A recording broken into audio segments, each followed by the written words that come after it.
Hahanapin daw ni Jomil ang matandang lalaking ito, si Mang Roldan, 63 anyos.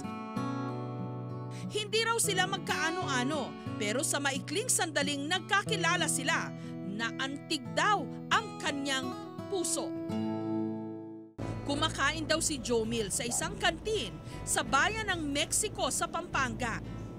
Nung nakita niya ang mukhang pagod na matandang bumibili ng 5 pisong kanin. Ito si Mang Roldan. Yung paa niya medyo umiika-ika siya kasi yung binti niya medyo namamaga. Yung kaliwang binti niya namamaga. Nilapitan daw ni Jomil ang matanda.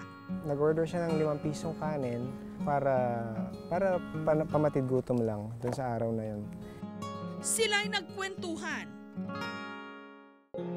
Tiga Kawayan Isabela raw si Mang Roldan at nag-iisa na lang sa buhay.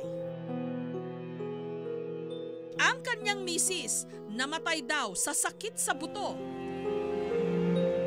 Ang kambal niyang anak namatay din sa bronchopneumonia. Habang ang kanyang bunso nasagasaan ng bus at namatay din. Binubuhay lang daw ni Mang Roldan ang sarili sa pagbibenta ng bote at lumang kahon. Ngunit dahil sa kagustuhan niyang makita ang iba pang natitirang kamag-anak sa Pampanga, bumaba siya mula Isabela. Pero dahil walang sapat na pera, 4 na araw na raw siyang naglalakad noon. Parang meron akong kailangan gawin. Hindi lang siya basta kausapin. Para merong lukso ng dugo na meron talagang connection. Hindi ko mapaliwanag. Sa pagtatapos ng kanilang usapan, binigyan ni Jomil ng pamasahe sa bus si Mang Roldan pabalik ng Isabela.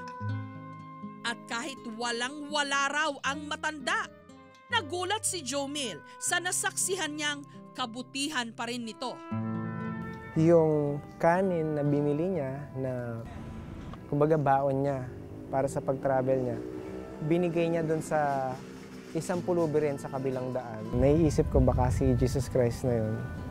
Ang dating call center agent na si Jomil, malapit daw talaga sa mga matatanda. Laking lolo at lola daw kasi siya. Naiintindihan daw niya ang pinagdadaanan ni Mang Roldan na namatayan ng mahal sa buhay. Ang kanya kasing amang piloto namatay sa pagbagsak ng isang helicopter noong 1996.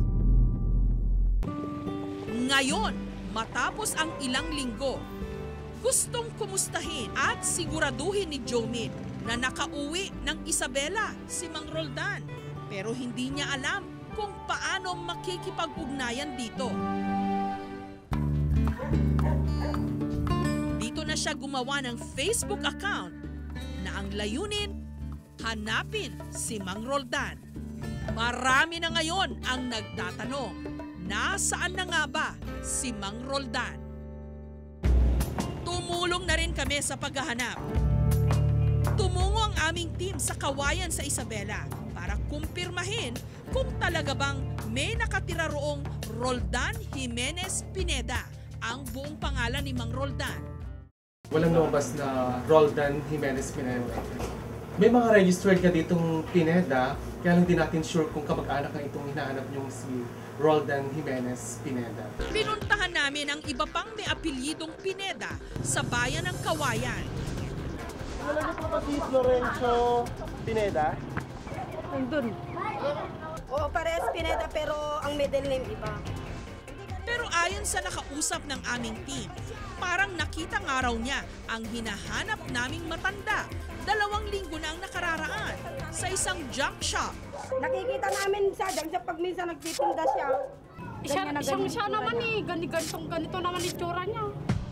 Dahil dito, agad naming pinuntahan ang junk shop. Pinagpakita lang sa akin ganito kahapon, kaya alam ko na talaga siya. Nakita ko na siya minsan. Inulit po namin kung sino man po ang makakakita. Nagpa-page din kami sa palengke o pamilihang bayan ng Kawayan. Katulong ang ilang mga tiga-munisipyo. Nagdikit pa kami ng mga larawan ni Mang Roldan sa syudad.